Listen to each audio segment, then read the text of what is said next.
जी students, अब मैं आपको बताने जा रहा हूं कैफ 8 इंपॉर्टेंट टॉपिक्स फॉर सितंबर 23 अटेम्प्ट। जी हाँ, नोट करें दोस्तों, सबसे पहले हम लिखेंगे वो टॉपिक जिनको हम कहते हैं सदाबहार टॉपिक्स। ये वो टॉपिक्स हैं जो एग्जामिनर हर अटेम्प्ट में पूछ रहा है या पूछना चाहिए, जब वो इतने इंपॉर्टेंट हैं कि वो हर अटेम्प्ट में एग्जामिन होने चाहिए।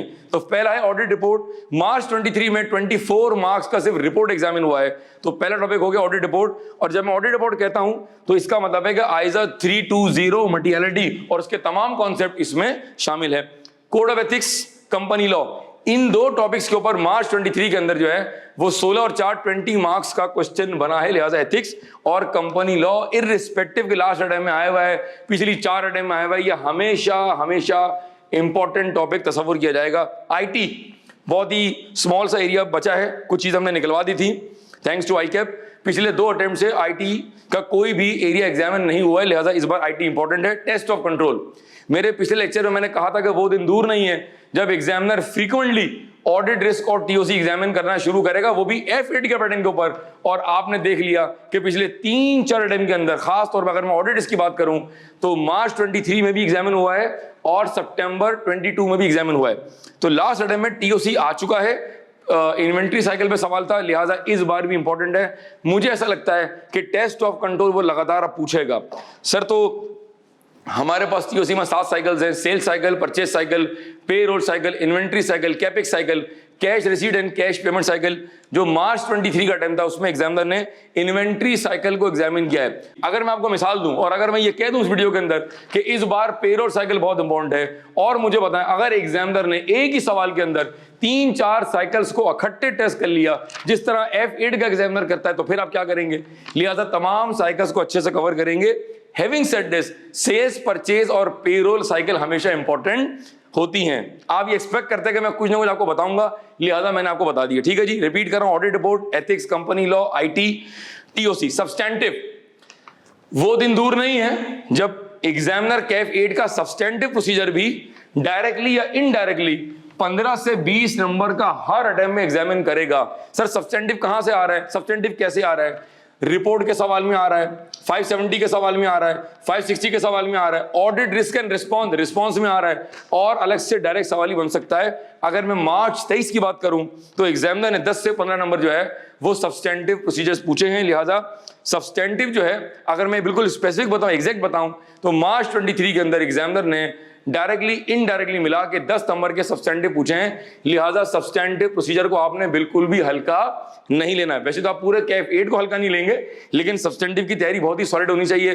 Cash in bank, cash in hand, cash at bank. Cash at bank में 2 चीजें, bank recon, bank confirmation, tangible asset, intangible assets, inventory हो गया, फिर तुम्हारा ट्रेड पेबल्स है, नॉन करंट लायबिलिटी है, प्रोविजंस हैं, एक्सपेंसेस हैं। We have got a long list. लिहाजा प्लीज रिक्वेस्ट है आपसे इस वीडियो के तवज्जुह से कि सब्सटैंटिव की कवरेज प्रॉपर होनी चाहिए। मैंने अपने सितंबर 23 के व्हाट्सएप ग्रुप्स के अंदर और जो मैंने P2P लिया था उसके अंदर मैंने सब्सटैंटिव की समरीज प्रोवाइड की हैं। वो हैंडआउट जो 5 पेज का था, 4 पेज का था, वो आधे पेज पर मैं ले आया हूं। काइंडली उनको एक बार गो थ्रू कर लीजिएगा, ठीक है? मैं क्विकली रिपीट करता हूं, report, ethics, company law, IT, substantive और टीओसी। आप आगे बढ़ते हैं। 530 सैंपलिंग। एग्जामिनर ने मार्च 23 के अंदर क्वेश्चन नंबर 3 अल्फा में हल्का सा एक एडवांस कॉन्सेप्ट टेस्ट किया था। लिहाजा मुझे ऐसा लगता है कि 530 पर इस बार सवाल अच्छा बनना चाहिए। 560, 570, 580, मैं रिपीट कर रहा हूं, sampling 530, 560 subsequent event, 570 going concern, 580 management representation. ये इन पे अच्छा सवाल अब बनने की एक्सपेक्टेशन है, लिहाजा ये अच्छे से प्रिपेयर कर लीजिएगा, ठीक है? आइजा 240, एग्जामिनर ने आइजा 240 मार्च 23 में ऑडिट रिपोर्ट के साथ इनडायरेक्टली टेस्ट किया है, वहीं उसने लॉजिक चेक कर लिया आपकी। लिहाजा इस अटेम्प्ट में सितंबर 23 के अंदर आइजा 240 पे एक अच्छा प्रैक्टिकल सवाल प्लस थ्योरेटिकल सवाल बन सकता है। रिपीट कर रहा हूं, 530, 560, 570, 580 और आइजा 240। उसके बाद आगे बढ़ते हैं, आइजा 505। आइजा 505 भी 1-2 अटेम्प्ट से बहुत अच्छे से एग्जामिन नहीं हुआ है। बहुत ही बेसिक सवाल था जो सितंबर 22 में एग्जामिन हुआ था। लिहाजा सितंबर 23 के लिए मुझे आइजा 505 भी बहुत अच्छा लगता है। और अगर आपने लेक्चर्स प्रॉपर कवर किए हुए, तमाम आपकी कवरेज मुकम्मल है, तो मैं आपको बेट कर रहा हूं कि आइजा 505 हो या कोई और आइजा हो, that could be, that should be, that will be और इंशाल्लाह स्कोरिंग क्वेश्चन, ठीक है जी? मैं एक बार इंपॉर्टेंट टॉपिक दोबारा रिपीट कर रहा हूं, फिर मैं बताऊंगा कि स्मॉल कॉन्सेप्ट्स के अंदर, ये स्मॉल एरियाज में कौन से टॉपिक इंपॉर्टेंट है। रिपीट, ऑडिट रिपोर्ट हो गया, code of ethics, company law, IT, substantive, TOC, 530, 560, 570, 580, ISO 240 और 505। स्मॉल कॉन्सेप्ट्स के अंदर, ये स्मॉल एरियाज के अंदर 210 engagement letter, 620 expert IF function review engagement. Repeat, 210, 620 IF function और रिव्यू एंगेजमेंट। बहुत मर्तबा बच्चे आखिरी 8-10 दिनों में ये एरियाज जो मैं बता रहा हूं वो छोड़ देते हैं। 200 की basic concept, judgement, scepticism, inherent limitation, assurance छोड़ दिया, 210 छोड़ दिया, 230 छोड़ दिया, 610, 620 review IF function. Just to make a point, ताकि आप इस बात की अहमियत को समझें, अगर मैं मार्च 23 की बात करूं, लास्ट अटेम्प्ट जो भी गुजरी है, क्वेश्चन नंबर 3 के अंदर 3 सब पार्ट्स थे 11 मार्क्स के, और क्वेश्चन नंबर 7 के भी 3 सब पार्ट्स थे, अल्फा, ब्रावो, चार्ली, और 12 मार्क के थे।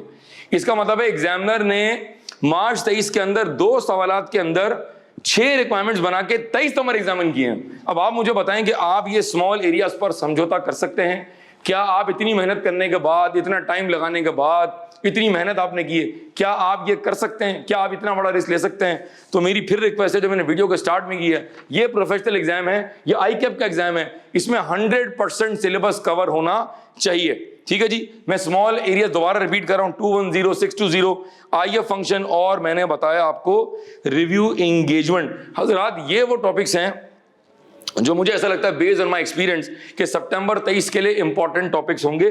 बस वीडियो के बिल्कुल आखिर में एक और अहम बात, आखिरी बात, ठीक है, पक्का आखिरी बात है ये। बहुत मर्तबा बच्चे पेपर से एक आध दिन पहले मुझे व्हाट्सएप करते हैं कि सर मैं कौन से पास्ट पेपर अटेम्प्ट करूं।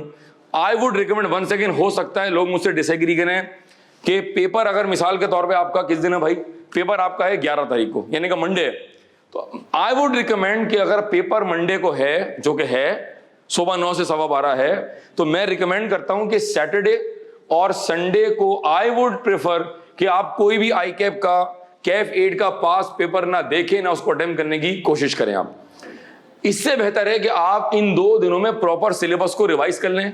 जो बच्चे मेरे स्टूडेंट्स रह चुके हैं, आपको पता है कि एग्जाम फोकस पॉइंट जगह जगह है। एथिक्स में एग्जाम फोकस पॉइंट है, ऑडिट रिस्क में है, ऑडिट रिपोर्ट में है, सैम्पलिंग में, सारा जो एग्जाम फोकस डिस्कशन है, सारे जो अहम एग्जाम फोकस पॉइंट्स हैं, मुझे लगता है कि हफ्ते इतवार को आपको उनको रिवाइज करना चाहिए। मिसाल के तौर पे अगर आपने 4 पेपर यहां देख लिए, 3 पेपर आपने यहां देख लिए, किसी सवाल में भटक गए, तो आपका सारा कॉन्फिडेंस शटर हो जाएगा। एक बात ये, दूसरी बात ये कि पेपर आपका सुबह 9 से 12:15, तो आई वुड रिकमेंड कि अगर कोई किसी की पेंडिंग रिकॉर्डिंग है तो वो इन दिनों में उसको कवर कर ले। संडे के दिन रात 8 बजे, 9 बजे, 11 बजे सुबह आपका एग्जाम है, और आप अगर स्पीड टेस्ट करके रिकॉर्डिंग देखेंगे तो मेरे हिसाब से ये बहुत ही अनप्रोफेशनल और ये बहुत ही जाति वाला मामला हो जाएगा। ये सारा काम आपने 3-4 दिन पहले मुकम्मल कर लेना है। नाउ द क्वेश्चन इज कि what do we mean by simulation exam, और ये कितना इंपॉर्टेंट है।